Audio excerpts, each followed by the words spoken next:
नमस्कार मित्रांनो, तुमचा लाडका ब्लॉगर शिद्या. आज आपल्याला जायचं होतं बेंगलोरला. गाडी भरायची होती, पेरू घेऊन जायचं होतं. गाडी लोड केली आणि बाब्याला टाटा केला.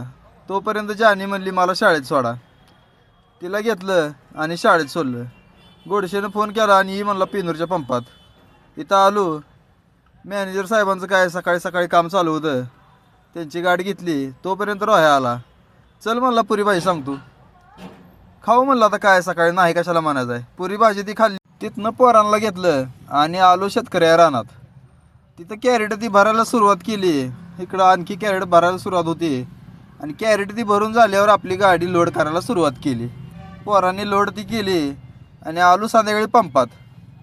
तोपर्यंत इकडं रोहन आमले आई आलती. बेंगलोरला चाललाय म्हणल्यावर गाडी घ्यायला आलती भाव आपलं. आणि डिझेल ती टाकून घेतलं. टाकी फुल केली आणि पुढचा ब्लॉग मार्केटमध्ये गेल्यानंतर. धन्यवाद.